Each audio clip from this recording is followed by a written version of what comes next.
Before we begin, viewer discretion is strongly advised. The following is for educational and entertainment purposes only. This is the verbatim federal courtroom testimony of the Sean Diddy Combs trial, as reported by Inner City Press. The seventh day of Diddy's federal trial was already spiraling into chaos when something happened that no one saw coming. Joe Rogan, comedian, commentator, and host of the most downloaded podcast in the world, walked through the courtroom doors. No entourage, no lawyers, just a man holding a small black notebook and a memory full of disturbing truths. What started as speculative commentary on his podcast had taken a serious turn. Joe Rogan was here to testify, under oath, and what he revealed wasn't gossip. It was experience, observation, and a trail of receipts that went far beyond clickbait headlines. As he began to speak, it was clear. This wasn't just a celebrity trial anymore. This was the unraveling of an entire system, and Joe Rogan had just taken the stand to set the record straight. The Diddy trial began with an electric buzz in the air. The press gallery was already packed, rumors swirling like wildfire, but nothing prepared anyone for what followed when Joe Rogan, comedian, UFC commentator, and host of the most-watched podcast in the world, walked into the courtroom as a surprise witness. It wasn't just a publicity stunt, it was a full-throttle intervention. And Joe Rogan didn't come empty-handed. Wearing a dark gray blazer and jeans, Rogan cut a casual but focused figure as he took the stand. The room instantly hushed. No cameras were allowed, but court sketch artists scrambled to capture every expression. Diddy's defense team looked baffled. The judge asked Rogan to state his name and profession. Joseph James Rogan. I'm the host of the Joe Rogan Experience. He didn't waste time. I'm not here to gossip, he began. I'm here because I've been given first-hand accounts from guests on my show. Accounts that connect deeply to what's happening in this courtroom. I also have recordings, and yes, I've kept them secure. A wave of murmurs swept through the courtroom.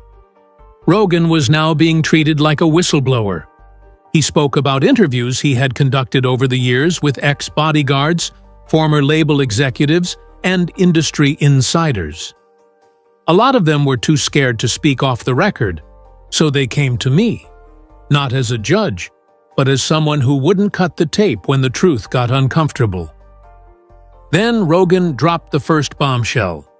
Back in 2023, I had a guest on, former security detail for an A-list artist. Off-air, he said Diddy had files, physical evidence, videos, recordings, a private server kept in a bunker-like room at his Miami compound. And what's more chilling is that this guest said Jay-Z, LeBron James, and other public figures knew about the freak-offs, not necessarily participated, but they knew. The courtroom erupted in gasps. Diddy looked visibly disturbed. His lawyers objected, but the judge overruled them. Rogan continued, detailing how this particular guest had witnessed a number of these parties firsthand. He described them as rituals more than parties, Rogan said. Phones confiscated, guests blindfolded. The term freak-off was code inside the industry, and everyone acted like it was normal. The prosecution asked if Rogan had brought any recordings. He nodded. I submitted excerpts to the DA's office before coming here. They contain audio of unnamed insiders talking about these events. Some of the voices have been verified by forensic audio teams. As the judge ordered those recordings to be officially logged, Rogan said something that made every juror sit forward. I've had Navy SEALs on my show. I've had conspiracy theorists, professors, even CIA whistleblowers. And I've never heard anything this disturbing come from the lips of people so high up in entertainment. He looked toward Diddy and finished part of his statement with a quiet fury. This isn't just celebrity gossip. This is systemic abuse hiding behind platinum records and red carpet smiles. As Rogan settled further into his testimony, the court permitted him to recount specific stories shared on his podcast over the past several years. He explained that he had been piecing together a disturbing pattern since as early as 2018. One of my early guests was a tour manager for a popular R&B act. He came on to talk about the dark side of the music industry, drug culture, pay-for-play, and NDAs. But during the break, he told me something different. He said Diddy's parties weren't just indulgent, they were dangerous. Rogan emphasized that many of these conversations never made the final cut.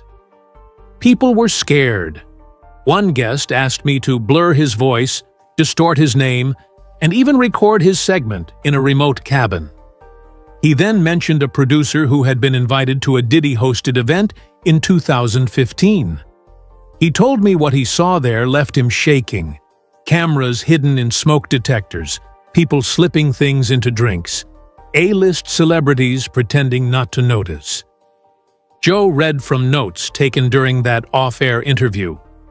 He said, and I quote, "I saw people being filmed against their will," and Diddy called it leverage.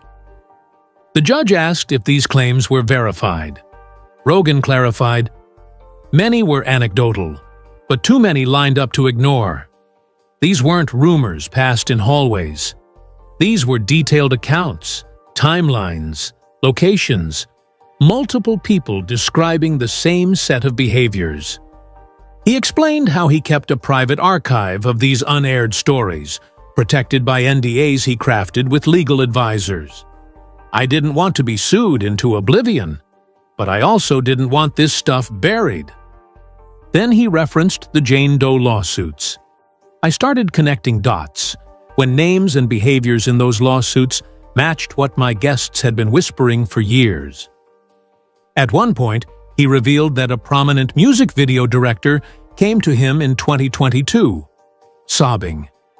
He told me he had footage, unreleased, uncensored, of one of Diddy's parties. Said he was too scared to go public, but he'd been blackmailed into filming these events for over a decade. Joe concluded by saying, "This isn't a court of opinion anymore. This is a reckoning. And I'm here because people who trusted me with the truth deserve to be heard, even if they're too afraid to show their faces." Joe Rogan took a deep breath before pivoting to the moment that made headlines across the world. Elon Musk's unexpected remarks on his podcast about Jennifer Lopez and Diddy. "It was casual at first," Joe said. "We were talking about Hollywood hypocrisy, how certain celebrities speak up about politics, but stay dead silent when it's about people they actually know." Elon brought up Jennifer Lopez. The courtroom leaned in. He said she dated Diddy, went to his parties, knew what he was like. Why hasn't she ever warned anyone? Rogan paused. That clip exploded. It got millions of views. But what struck me was how fast people jumped to defend J.Lo, rather than asking what she might be hiding. He reminded the court of the 1999 nightclub shooting that led to Shine's prison sentence. Jennifer was in the car when the gun was allegedly thrown out the window. She said Diddy didn't do it. He walked free. Shine went to prison. And Jennifer? She kept dating Diddy for 2 more years. Joe let that sit with the jury before continuing. What does it say when someone walks out of a shooting, helps protect the man arrested, and stays with him while someone else takes the fall? He then added a chilling line. What happens if you're only perfect for the devil? Rogan pointed out that while many celebrities posted about Diddy's philanthropy, none spoke up when the lawsuits started piling up. Where was J.Lo when the freak-off tapes were mentioned? Where was she when Shine finally told the truth about 1999? He ended with a pointed statement. I'm not saying she did anything criminal. I'm saying silence in the face of abuse is complicity. And too many people in Diddy's orbit have mastered the art of disappearing when the cameras turn. Joe Rogan leaned forward as he returned to a story that had haunted him for months, a tale involving what one of his off-the-record guests called the bunker. A former bodyguard who worked at Diddy's Miami compound came on my show in 2022, Rogan began. We didn't air that segment. He got cold feet. But what he told me, off mic, stuck with me. According to Rogan, the bodyguard described a reinforced basement-like vault buried beneath the estate, accessible only by biometric scan. Inside it, the witness claimed, were dozens of encrypted hard drives. He called it the black box, said it was Diddy's insurance policy. Rogan explained, footage of freak-off parties, blackmail material, contracts, hidden camera videos, and not just of random people, of celebrities, executives, politicians. The courtroom gasped. Diddy's defense team visibly squirmed. One juror reached for their water glass with trembling hands. The man told me he once walked in during a backup session. There were racks of servers, all air-gapped. He didn't get far.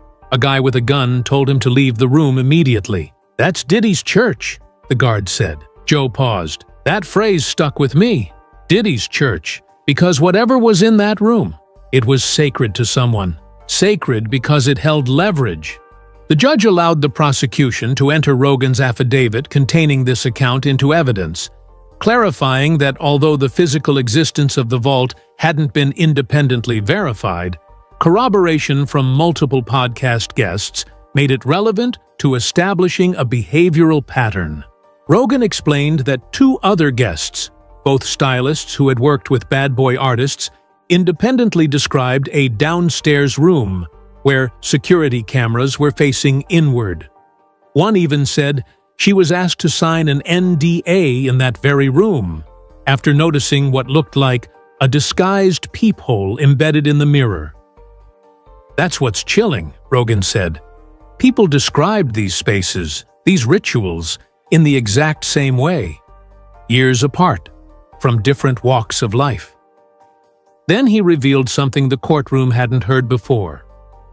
3 months ago, a whistleblower reached out to my team anonymously, claimed they worked for a third-party data recovery company in Miami, said they were hired to extract encrypted video from a corrupted server, claimed some of it showed guests at Diddy's events in compromising situations. I didn't air it, but I archived it. Because if this trial reaches federal seizure level, the government might already have that drive. He ended the segment by looking directly at Diddy and saying, "If you're innocent, let them search the basement. Open the vault. Release what's in the black box." By this point, the courtroom had shifted. Joe Rogan wasn't just a celebrity witness. He was an informant speaking to a pattern of manipulation, fear, and silence. "I want to talk about patterns," he said, flipping through a thick set of handwritten notes. "Because this isn't just about parties. It's about control, fear, image, and silence." Rogan laid out a list of past guests who hinted at secrets but never followed through. One was a hairstylist who worked with A-list talent. She came on the show to talk about fashion, but off-air, she told me she left the industry because of what Diddy made her witness. She said one night at a Hamptons house party, she saw someone being filmed in a private room through a two-way mirror. Then he pivoted. I asked her who else was there that night. She hesitated, and then she said a name. Jay-Z. Gasps. Rogan clarified. She didn't say Jay-Z participated in anything, but she said he was present, multiple times. She described him walking through those parties like a ghost, seen, but not seen. He never spoke, never lingered, but he was there. The implication wasn't that Jay-Z committed a crime, it was that he saw and said nothing. I've had ex-security, dancers, personal assistants, producers, all mention the same thing. Jay-Z and Diddy were like two sides of the same coin. One was loud, chaotic, the other, controlled, quiet, calculated, but the scenes were always the same. Rogan said he once confronted an industry insider about why nobody called out the behavior. He laughed, Joe said. He told me, "You don't take down Puff without pulling Hov down too." The prosecution seized on that line. It supported their theory of institutional protection, people turning blind eyes to maintain access, status, and power. Joe added, "If Diddy was the fire, Jay-Z was the smoke detector that never went off." He then spoke about how his team received anonymous messages warning them to drop the Diddy topics. One email said, "Don't dig too deep, Joe. You'll end up like the ones who did." We traced that IP address. It came from a firm tied to Roc Nation's PR team. The judge allowed that statement with a cautionary note. Rogan looked to the jury and said, "Silence is a weapon. And this entire machine? It's built on people keeping their mouths shut. But I'm not built that way." Joe's tone shifted as he brought up the last set of names, those who, he said, were in the wrong room at the wrong time. "You all remember the Manzero lawsuit," he began. "The one where a man claimed he was paraded around Diddy's party in a mask made of human anatomy. That's not rumor. I spoke with someone who was on that yacht." He described a young videographer, early 20s, who had been hired to film an event in January 2023. "He told me he was told to document only the happy stuff. But what he saw, he never recovered from it." Joe then read from an anonymized transcript. There were celebrities everywhere: LeBron James, Gloria Estefan, Jay-Z, Beyoncé, people smiling. But the further back you went, the darker it got. There were rooms with red lights, people restrained, and a man, masked, being led around like a pet. The courtroom was dead silent. Joe added that the man claimed to have handed over his memory cards at the end of the night. He said Diddy's team gave him $5,000 and took the footage. They told him he would get a final cut later. He never heard from them again. What made this testimony so potent was how it tied directly to a real civil complaint. Rogan connected the dots. "You think this is all chaos? It's not. It's a system. And the scariest part? The people we idolize are in the rooms where it happens." He ended with a chilling line. "If even one of those tapes gets played in court, half this industry is finished." He looked down, closed his notebook, and said, "I'm not afraid of getting sued. I'm afraid of what happens if we keep pretending this doesn't exist." Joe Rogan's tone shifted once again, moving from celebrity complicity to the infamous 2023 yacht party that had been whispered about in court filings but never publicly detailed, until now. "The yacht story. People think it's a myth," Rogan began, "but it's real, and I've got testimony from 2 different people who were on that boat, 1 crew, 1 guest." The courtroom froze. Diddy's legal team started whispering frantically. Joe unfolded a letter from a former yacht staffer, redacted to protect their identity. They were hired for what they thought was a private music video shoot. They were told the passengers were VIPs, and under no circumstances were they allowed to use their phones. Security patted them down before boarding. He paused. Once the boat was in international waters, the tone changed. Curtains were drawn. A private room was locked. Then came what the crew called the rotation. New guests brought in every hour, escorted by security. Joe's voice grew colder. The witness said there were hidden cameras placed inside mirror frames. Some of the staff were instructed to spike drinks. They refused, but others didn't. A hush overtook the gallery. And the guest who came forward? He wasn't supposed to be there. He was a last-minute addition, a favor to someone in the industry. He thought it would be networking. It turned out to be something else entirely. Joe quoted the guest's account. There was a man in a mask. People were laughing at him. It was like performance art. Except it wasn't. People had their phones out. Some of the people watching were very, very famous. One of those names, Rogan said, appeared in multiple testimonies. Gloria Estefan. No one's saying she participated in anything, he clarified, but her name came up, just like LeBron's, just like Beyoncé's, just like Jay-Z's. It paints a disturbing picture. Joe then dropped the biggest detail yet. The man said that after the yacht docked, he was offered money to forget what he saw. He refused. 2 weeks later, his apartment was broken into. Only thing taken? His external hard drives. The court ordered the statement entered into evidence. Rogan looked at the jury. People risked their lives to speak the truth, and others were paid to forget it. By now, Joe Rogan's testimony had shifted the mood of the entire trial. No longer was this about celebrity antics. It was about systemic intimidation, power, and blackmail. Let me talk about leverage, he said plainly. Because what Diddy created wasn't just a party scene, it was an ecosystem of silence. He told the court that multiple podcast guests, off-air, in whispers and sometimes in tears, described the exact same process. You're invited to a party.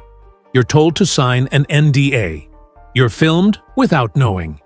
And then, a month later, you get a text. Not a threat, just a reminder. Had fun last month. Let's keep that between us.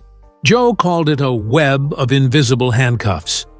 He described how a Grammy-winning producer told him he was offered a massive career boost in exchange for deleting a video taken at a Diddy party. He refused. A week later, 3 venues canceled his tour. Rogan also noted how he'd received legal letters from PR firms warning him to stop discussing certain individuals. He didn't name them, but the jury didn't need a roadmap. Then came the chilling part. A guest who once worked for a celebrity security agency told me there was a master folder, a real one. Diddy called it the rainy day file. Joe said this folder contained backup footage, stored off-site and encrypted. Insurance, basically. The theory is that if anyone tried to take him down, he'd leak what he had on them. He took a deep breath. One of those files, the source told me, featured a very powerful politician. The name's not mine to say, but if the feds have those tapes, this trial is just the beginning. The judge ordered that line stricken, but the damage was done. Joe closed the segment with, "This wasn't fame. This was fear." He didn't just throw parties. He built a vault of silence. And if one key turns, it all comes flooding out. As his testimony neared its end, Joe Rogan stood from the witness chair. He wasn't asked to, but he needed to finish standing. "This isn't about canceling Diddy," he said. "It's about finally holding someone accountable who built an empire on fear." The judge allowed him to make a closing statement. The courtroom was dead quiet. Even the sketch artist had stopped drawing. Rogan continued, "Over the years, I've interviewed astronauts, scientists, philosophers, comedians, and ex-spooks. You learn to detect when someone's lying. You also learn when someone's holding back because they're scared. And I'm telling you, what I've heard about Diddy didn't come from trolls. It came from people who shook while speaking. People who looked over their shoulders every 10 seconds. He paused. If the feds don't find the footage, the public will. Someone, somewhere, has it. And when it comes out, this courtroom will look like a warm-up act." He then glanced at Diddy. "I don't know if you started this. I don't know if you inherited it, but I know you kept it going. And now, you're watching it crumble from the inside out." The judge asked if Rogan had anything else to add. He nodded slowly. "I've said a lot on the mic. Some of it dumb, some of it funny. But this is the one time I needed every word to count. Because if even one kid out there is saved from stepping into that kind of nightmare, then all of this, every threat, every NDA, every silent producer, was worth breaking." He stepped down. The jury watched in silence as Rogan walked past the defendant's table. And for the first time in days, Diddy didn't look up.